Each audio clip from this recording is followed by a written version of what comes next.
When I left Seattle that morning, my pack weighed exactly 40 pounds, my boots were broken in, and my head was filled with the kind of stubborn confidence that only solitude and a challenge can bring. My name is Daniel Whitaker, and I've hiked dozens of trails, climbed frozen ridges, and camped alone in the backcountry more times than I can count. But none of those experiences prepared me for what happened in Olympic National Park.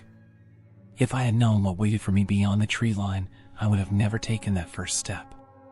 The Hoh rainforest is one of the last true wildernesses in the U.S., deep, primeval, its moss-laden trees stretching so high they block out the sky. It's beautiful, but the kind of beautiful that feels like a trap, luring you in with its silence, swallowing the unprepared. I had chosen the Skyline Primitive Trail, a brutal yet rewarding route that winds through some of the most isolated parts of the park. It was meant to be a solo challenge, a way to push myself before winter set in. No distractions. No crowds. Just me in the forest. I started early, leaving my car at the Hoh Visitor Center and stepping onto the trail with the crisp morning air filling my lungs. The first few miles were easy, gentle inclines, soft mud underfoot, the scent of damp earth rising around me. My mind was clear, focused on the rhythm of my steps. But somewhere around mile 7, things started to change. The air grew thick, the usual sounds of the forest, chirping birds, rustling leaves, faded until all I could hear was my own breath. The silence pressed against me, a feeling so absolute it sent an unshakable chill through my spine. That's when I saw the footprints. They weren't mine. I had been following the trail closely, and yet, there they were, appearing suddenly in the damp soil beside my own tracks. Barefoot. Wide. Human-like, but wrong. The toes spread too far apart, the arches too deep, as if the weight pressing into the ground was heavier than it should be. A breeze moved through the trees, carrying with it a faint sound, low, melodic, almost playful. Someone was whistling. The noise was close. Too close. But when I turned to look, there was nothing but endless trees. The whistle lingered in the air, curling through the trees like smoke. It was the kind of tune that stuck in your head, light and slow, yet something about it made my stomach knot. I forced my breathing to stay steady. I wasn't alone. I scanned the trees, the dense, towering firs that pressed in from all sides, their trunks thick with moss. Nothing moved. No flicker of a retreating animal, no shifting of branches, just the stillness of the forest. My fingers tightened around the strap of my pack as I took a slow step forward. Stick to the trail. Don't panic. Then I saw the figure. It stood just off the path, maybe 30 yards ahead, half hidden behind a tree. My breath caught in my throat. It wasn't moving. Just standing there, completely still, watching. It was tall. Taller than me, maybe 6.5 feet, but its posture was strange, too rigid, its head tilted at a slight, unnatural angle. The shadows obscured its features, but I could make out its outline against the deep green of the trees. Something in my instinct screamed wrong, wrong, wrong. I forced my voice to sound steady. Hey, you lost? Silence. I took a step closer. The figure didn't react. My brain scrambled for explanations. A hiker? A ranger? But something was off. The way it stood, it wasn't natural. Then, in one fluid motion, it turned and disappeared into the trees. Not walked. Not ran. Just gone. The breath I'd been holding escaped in a sharp exhale. I swallowed hard. It was just another hiker. Maybe they didn't hear me. Maybe they were as startled as I was. I tried to convince myself of that, but Micah knew better. No normal person moves like that. I checked my phone. No service. Not surprising, but it made my pulse quicken. The sun was dipping lower, the light filtering through the trees in fading gold streaks. I needed to find a place to set up camp. The ridge was still another mile up, and I didn't want to be hiking in the dark. I forced my legs to move. Each step forward felt heavier than the last. The forest around me was different now. I had spent enough time in the wild to recognize when something had shifted. The usual sounds, birds, wind brushing through the leaves, had vanished. The silence wasn't just quiet, it was pressing. Like something was holding its breath, waiting. I kept my pace steady, eyes scanning the trail, my ears straining for any sound. Nothing. No rustling, no snapping of twigs, no distant calls of animals. Then, the whistling started again. Closer. Somewhere behind me. I stopped cold. My hand hovered near my knife, but I didn't draw it. Don't escalate. Whoever, whatever, was out here was playing a game, and I wasn't about to play along. I turned, slow and deliberate. The trail behind me was empty. Just trees stretching in every direction, thick and endless. But the footprints, they were back. And this time, they were right behind mine. My body went rigid. I would have heard someone that close. I would have felt them. But the tracks were fresh, pressed deep into the damp earth, and they hadn't been there moments ago. I wasn't just being followed. Something was walking in my steps. I had to move, but I kept my pace measured. Running felt like the wrong thing to do, like an invitation for whatever was behind me to chase. My breathing was steady, but my mind was racing, replaying the impossible truth of what I had just seen. The footprints weren't just near mine. They were in my exact steps, mimicking my path as if something had been walking just behind me, moving with such eerie precision that I hadn't heard a single sound. I forced my gaze ahead, determined to ignore the creeping sensation crawling up my spine, but my body felt heavy, every instinct urging me to stop, to turn, to see if someone, was there. The whistling had stopped, and that was worse. At least before, I could track it. Now, the silence pressed in thick and suffocating, swallowing the natural sounds of the forest. The air smelled damp, metallic, like freshly turned soil mixed with something else, something wrong. The trees lining the trail grew denser, their trunks ancient and gnarled, roots twisting through the earth like veins pushing up from the underworld.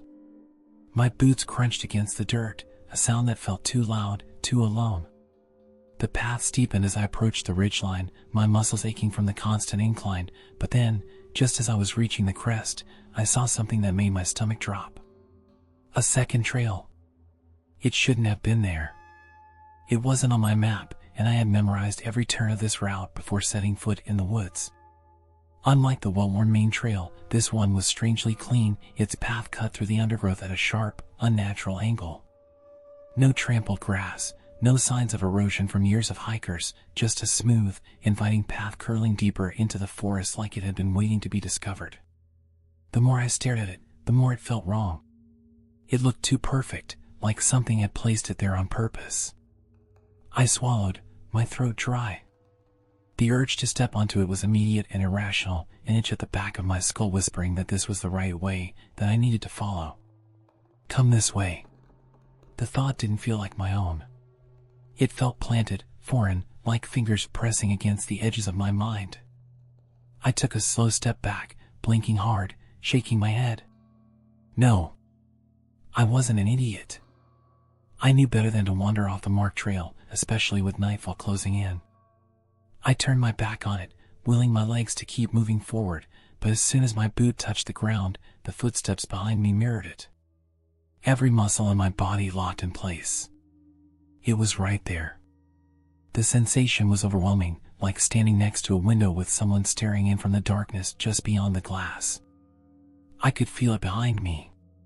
Slowly, I turned my head, just enough to glance over my shoulder. The second trail was gone. My breath hitched in my throat. The space where it had been was nothing but tangled undergrowth, thick and unbroken, as if it had never existed. My brain struggled to process what I was seeing, or what I wasn't seeing. I knew it had been there. I had almost stepped onto it. The forest wasn't just still. It was watching. A sharp crack echoed behind me, the unmistakable sound of a branch snapping. My pulse spiked, my vision narrowing as my body prepared to bolt, but I forced myself to turn slowly, resisting the primal instinct to run. My breath came in uneven bursts as my eyes locked onto the thing now standing in the middle of the trail. It wasn't a person. It wasn't an animal. It was tall, impossibly thin, its limbs stretched long like the bones had been pulled too far beneath its skin. Its head tilted at an unnatural angle, almost curiously, as if studying me. And its mouth, God, its mouth!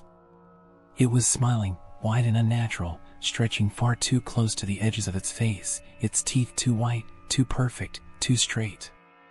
The kind of smile that didn't belong on something real. The whistling started again. It didn't move toward me. It didn't blink. It just stood there and raised one long, skeletal hand, a slow, deliberate motion. And then it pointed. At the trees. At the place where the second trail had been. It wanted me to follow. The cold realization crawled up my spine, sinking its claws into my ribs. I didn't know what would happen if I obeyed, but I knew that whatever was standing in front of me wanted something. And then, just as suddenly as it had appeared, it was gone. No sound, no movement, just gone. The trail was empty again, but I knew I wasn't alone. I turned and ran. I didn't look back. My legs carried me forward, faster than I'd ever moved under a full pack, my boots slamming against the dirt as I powered up the incline. The trail blurred around me, trees warping into dark streaks, my own breath pounding in my ears. The rational part of my brain knew this wasn't the right way to handle it. Running in the woods was a great way to trip, to fall, to get lost. But my body didn't care. My instincts had taken over, overriding every trained impulse with one singular command: get away. The ridge was close, my campsite even closer. I just needed to make it there, to put a barrier between myself and it. The logical part of my brain whispered that maybe it wouldn't follow. Maybe whatever it was only existed in that part of the forest, locked to the place where the second path had appeared and disappeared. But that logic didn't hold up, not really, because if it had wanted me to take the path, it had to exist beyond it. It had to be able to move, to wait, to choose its moments. It had followed me already. I reached the crest of the ridge and nearly collapsed from the exertion, my body screaming for air, my legs trembling beneath me. My campsite was just ahead, tucked in a small clearing at the edge of the tree line, overlooking the vast sprawl of Olympic National Park below. From here, I should have felt safe. I should have been able to shake off the fear, to tell myself it was just exhaustion, just an overactive imagination, just the isolation playing tricks on my senses. But the feeling hadn't left me. The pressure in my chest, the way the air around me felt wrong, the deep, unsettling weight of being watched. I moved quickly, forcing my hands to work even as my fingers shook, unpacking my gear with a practiced efficiency that should have brought me comfort. The moment the tent was up, I ducked inside, zipping it shut before I could second-guess myself. The flimsy nylon walls wouldn't do a damn thing to stop something that wasn't human, but the illusion of a barrier was better than nothing. I pulled my knife from my pack, gripping it too tightly, my knuckles white in the dim glow of my lantern. I wouldn't sleep, not tonight. I'd sit here, awake, knife in hand, and I'd make it through to morning. The wind picked up outside, rustling the trees, the sound mingling with the steady thud of my own heartbeat. The silence stretched, thick and oppressive, pressing against the tent like a living thing.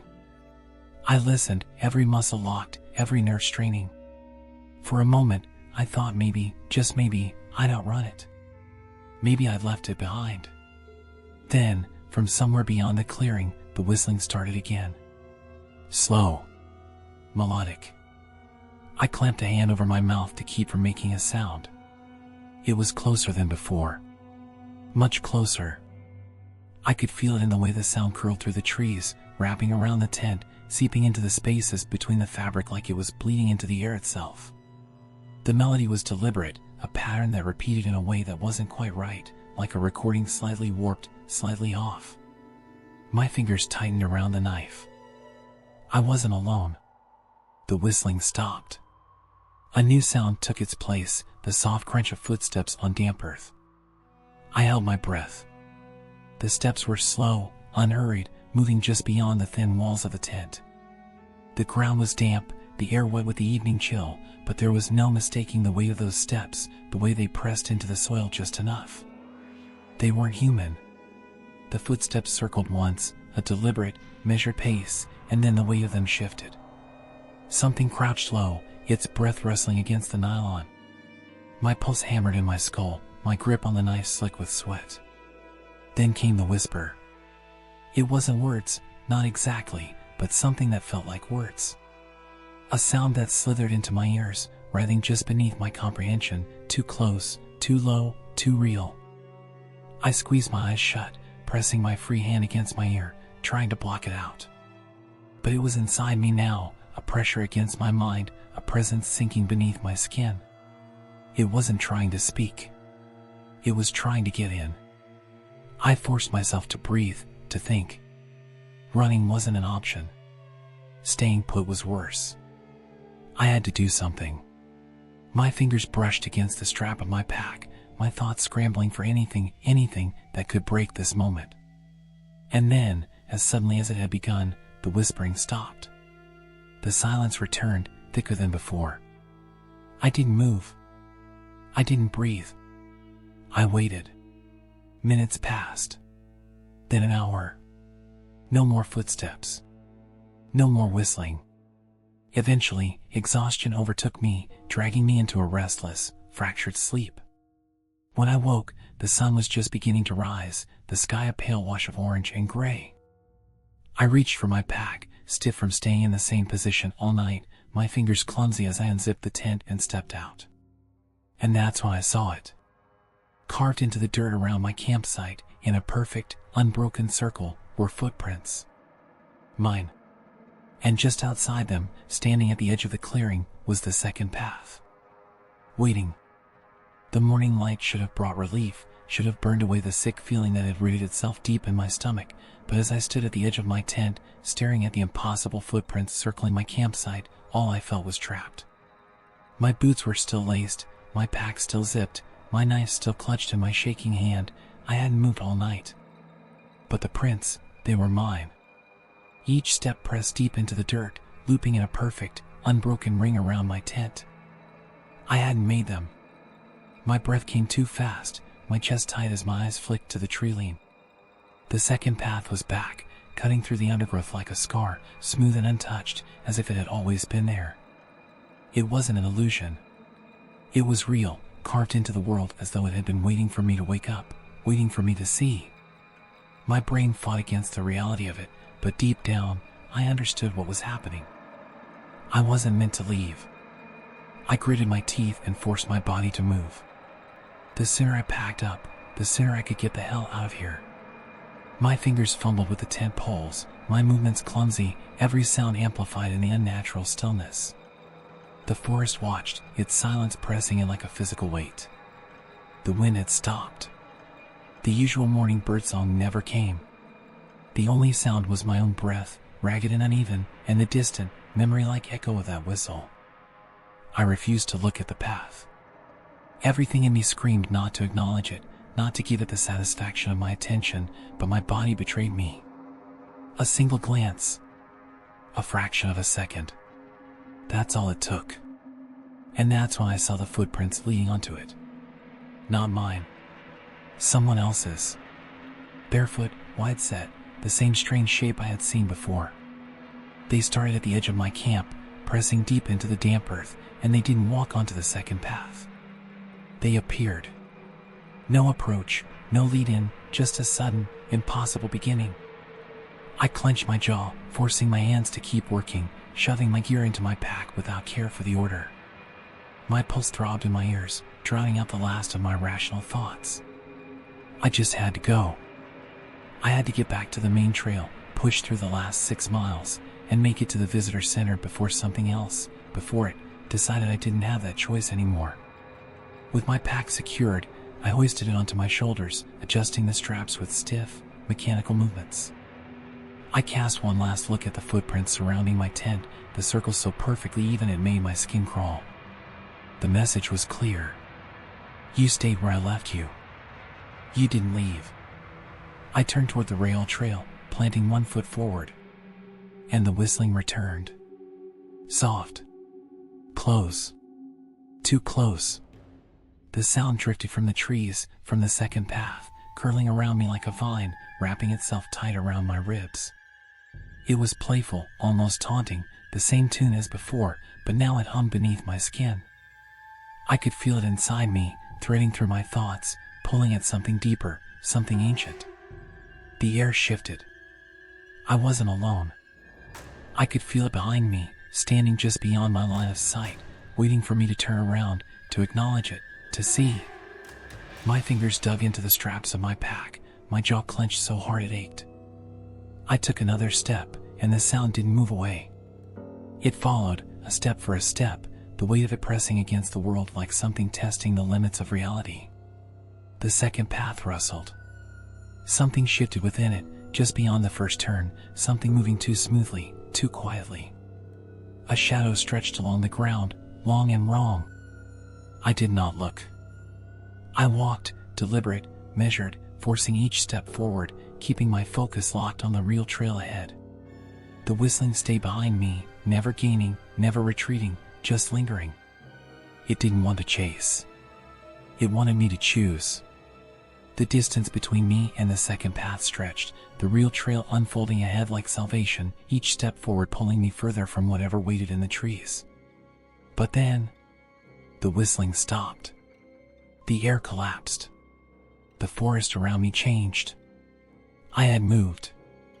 I had walked forward. I had left. But the moment the whistling ceased, I knew something had gone wrong. The trees were different.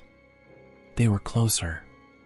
The light had shifted, the sky overhead a shade too dark, the colors of the world slightly muted, slightly dull, as if I had stepped into something that only looked like where I had been before. I turned my head, and the second path was still there. Still beside me. Exactly where it had been. I should have left it behind. I had walked away from it, put distance between myself and whatever made it. But it hadn't moved. Or maybe I wasn't the one who had been walking. Maybe it had been walking with me. My stomach twisted into knots, my breath coming fast, shallow. I had to be wrong. My brain had to be playing tricks on me, warping my sense of direction, but no matter how many times I blinked, no matter how hard I tried to steady my breath, the second path remained. Right there. No matter where I went, I hadn't left. A sound rose from deep within the trees, low, rattling, almost like laughter. And then the footsteps returned. One. Then another. Slow. Deliberate. Getting closer. I didn't move. The sound of those slow, deliberate footsteps sent ice through my veins. They were too close. Too measured. Each step pressed into the silence like a warning, a sound so unnatural in its steadiness that it felt calculated, practiced. My mind screamed at me to run, to throw myself forward and put as much distance between me and whatever was behind me, but my body refused. Somewhere in the deepest part of my brain, an instinct older than thought whispered, "Don't let it see your fear. Don't let it know you know it's there." The second path hadn't left me, and now neither had it. My fingers dug into the straps of my pack, my knuckles turning white as I forced my breathing to slow. The forest around me had changed, but I couldn't tell how. The trees were still trees, the ground still damp earth, the air still thick with the scent of moss and rain, but something was wrong. The colors were off, muted, like a washed-out photograph, and the space between the trees seemed thinner. Stretched. As if the forest had expanded just beyond what my mind could comprehend, pushing outward into something that shouldn't exist. The footsteps came again. Not behind me. Beside me. I didn't turn my head. I didn't dare. My peripheral vision caught only glimpses, shifts in the trees, flickers of movement where there should have been nothing. The second path still ran parallel to me, its smooth, untouched dirt stark against the wild, unkempt undergrowth of the real trail. But now, something moved within it. The steps were closer than before. Still slow. Still deliberate. And then it whistled. A sound so soft, so light, it almost blended with the wind. But I knew it wasn't the wind. The tune was the same as before, but now it was quieter, more intimate, like it was closer to my ear. The melody curved around my ribs, slid between my thoughts, wrapping itself inside me like a thread being pulled tight. I clenched my teeth, forcing my legs to keep moving. Step. Step. Step. The whistling followed, keeping pace, mirroring my every move with the kind of patience that wasn't human. It wasn't chasing me. It wasn't forcing me off the trail. It was waiting. I had the sickening realization that it wasn't trying to scare me. It was accompanying me. I tried to keep my gaze locked on the path ahead, but my eyes betrayed me, flicking toward the trees before I could stop myself. And I saw it. Not all of it. Not its face. Just a glimpse, a hand. It hung low, almost dragging against the dirt, the fingers too long, the skin stretched pale and wrong. It wasn't walking like a person. It was moving on all fours, its limbs bending in a way that sent revulsion curling through my gut.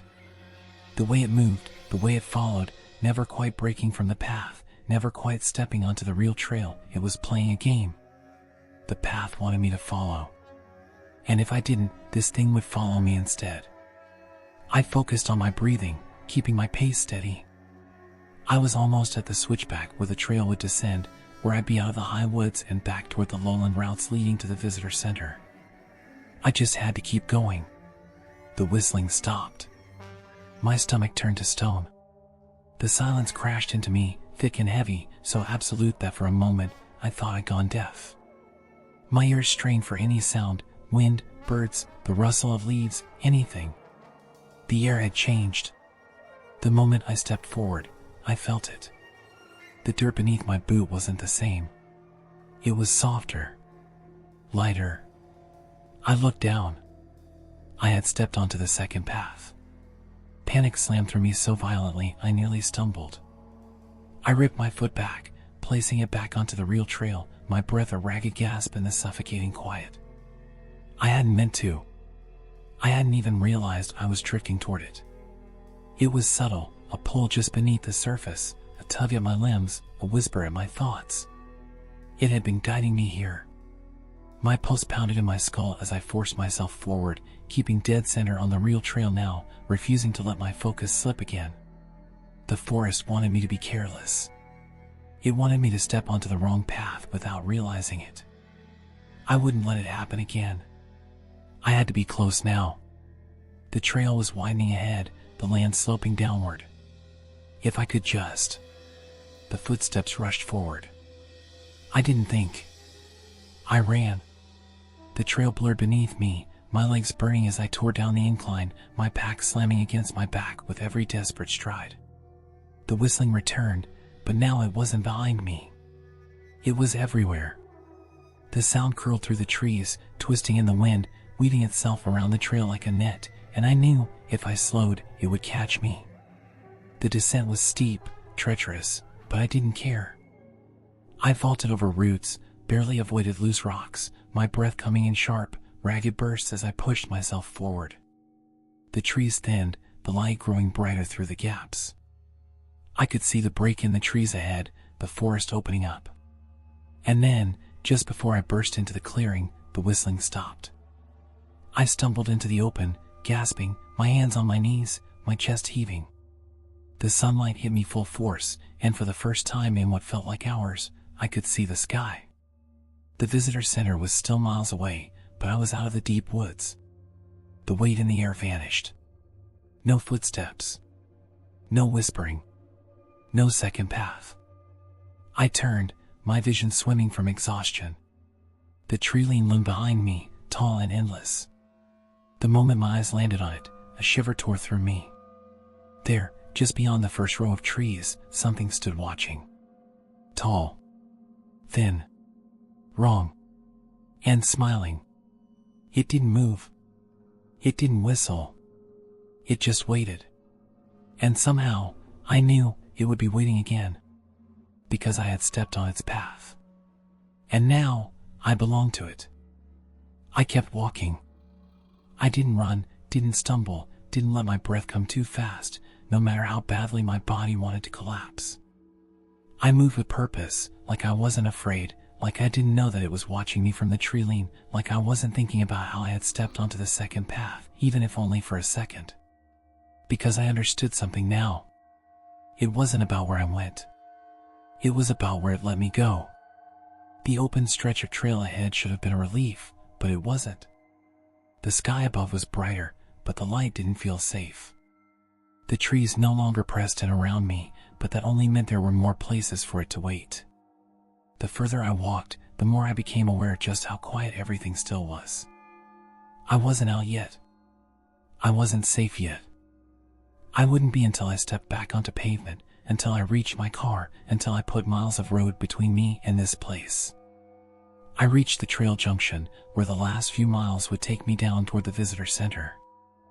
I expected relief, but instead, my stomach twisted. Something was wrong. The path ahead was too clean. The dirt was undisturbed, the leaves untouched, as if no one had walked this way in years. It didn't make sense. This was a national park. There were rangers, hikers, people who maintained these trails. But the way forward looked like no one had ever been here before. I turned slowly, already knowing what I would find.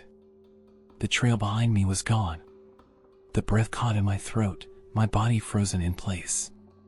The path I had just walked, the break in the trees, the incline I had rushed down, it wasn't there anymore.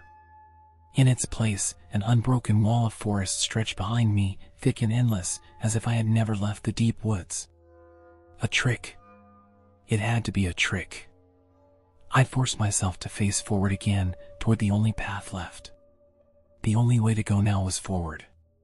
The moment I stepped onto the path, the feeling of being watched returned, stronger than before. It wasn't just behind me now. It was around me, pressing in from all sides, from the trees, from the earth, from the air itself.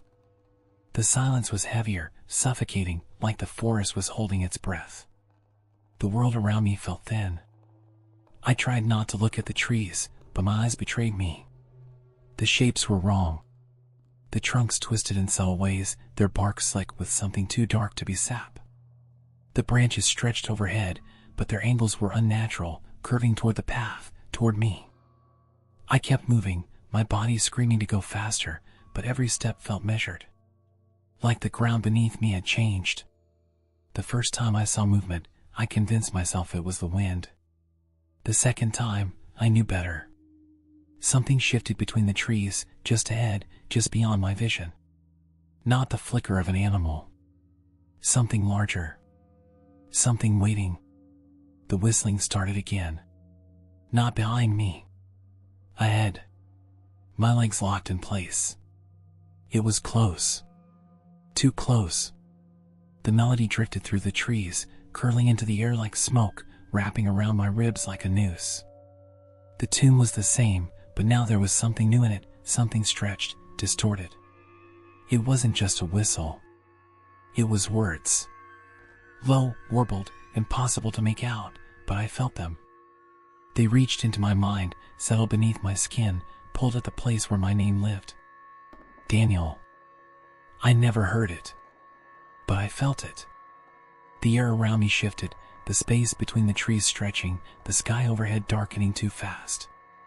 The light was slipping, like the day itself was being pulled away, stolen by something that decided time didn't belong here anymore. I took another step, and the ground gave. Not like a misstep. Not like a loose rock. Like the earth wasn't real. I stumbled, my hand shooting out to catch myself against the nearest tree, but the bark wasn't bark anymore. It was soft, too warm. The tree pulsed beneath my fingers. I ripped my hand back. And then, in the dimming light, I saw them. The footprints. Not just one set. Dozens. Hundreds. Deep impressions in the dirt, stretching along the path, some fresh, some ancient. But they didn't go in a single direction. They weren't from hikers passing through. They led onto the second path. And never came back. My stomach turned. I had stepped on that path. I had let it touch me. And now, it was showing me where others had gone before me. And what had happened to them. The whispering started. Not the wind. Not my own thoughts. From the ground. From the footprints. I ran. I didn't care about keeping my pace steady anymore. I didn't care about making a mistake. I didn't care about the fact that running felt exactly like what it wanted. I just ran. The trees blurred past me, the footprints stretching alongside me, beneath me, the whispering crawling under my skin, into my ears, between my ribs. The sky was gone now. The light was gone. I wasn't running through the forest anymore. I was running through something else. And it was closing in. I wasn't going to make it. I could feel it, pressing at the edges of my mind, at the edges of the world, stretching the distance between me and escape. The trail would never end. I would never leave. And then, a sound rose through the chaos. Not the whistling. Not the whispering. A voice. Not human. Not right. But loud. It spoke only one word. Stop. And I did. I hadn't meant to stop. The word had slammed into me like a wall, not just heard but felt, sinking into my bones and locking my muscles in place. My breath hitched in my throat, my body frozen mid-stride, one foot still hovering above the ground. Every nerve screamed at me to move, to keep running, to get out, but I couldn't. The voice wasn't human, but it wasn't like the whispering from the footprints either. It carried weight, authority, something that demanded obedience in a way I didn't understand. It had spoken once, and that had been enough. The world around me felt stretched, distorted, as if the very fabric of the forest had shifted. The trees no longer seemed like trees. The path beneath me felt less like solid ground and more like something waiting to swallow me whole. I forced my eyes forward, barely able to register my surroundings in the fading light. The second path was still there, still running alongside me, its surface unnaturally smooth, too clean, too perfect. The whispering had stopped. The whistling had stopped. But the feeling of being watched had only intensified. Somewhere in the dark, something moved. Not creeping, not hiding, but deliberate, purposeful. The air thickened with pressure, as if the forest itself was leaning in, waiting to see what I would do. My fingers twitched toward the knife at my hip, though I knew it would do nothing against whatever had spoken. I forced my mouth open, my voice hoarse, barely above a whisper. Who's there? For a moment, nothing. Then, the trees answered. Not in words, not in a voice I could understand, but in a sound that resonated through the forest like a ripple through water. The leaves shuddered in waves, moving without wind. The ground pulsed beneath me, and I felt it. The presence. The watcher. The thing that had been with me since I first stepped into the deep woods. It wasn't the same as the thing that whistled, or the thing that walked on all fours. This was something older. Something deeper. A branch cracked to my left, and I turned instinctively. The second path was closer now, shifting, its edges blurring like heat rising off asphalt.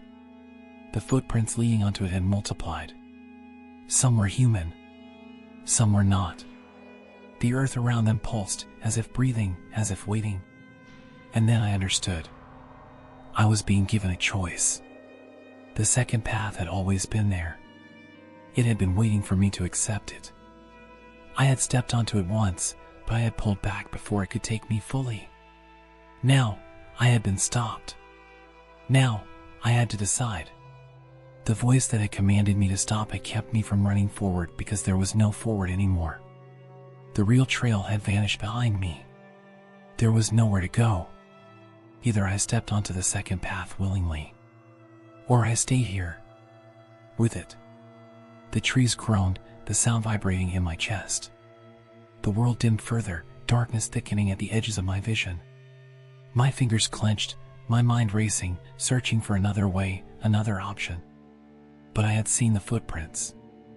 I had seen what happened to those who went before me. The second path didn't lead back. It only went deeper. I sucked in a breath, willing my body to move, to act before the choice was made for me. My hand shot toward my pack, fumbling for my emergency flare.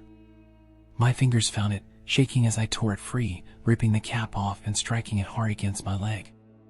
A burst of red light exploded in my hands, the flare igniting in a violent hiss.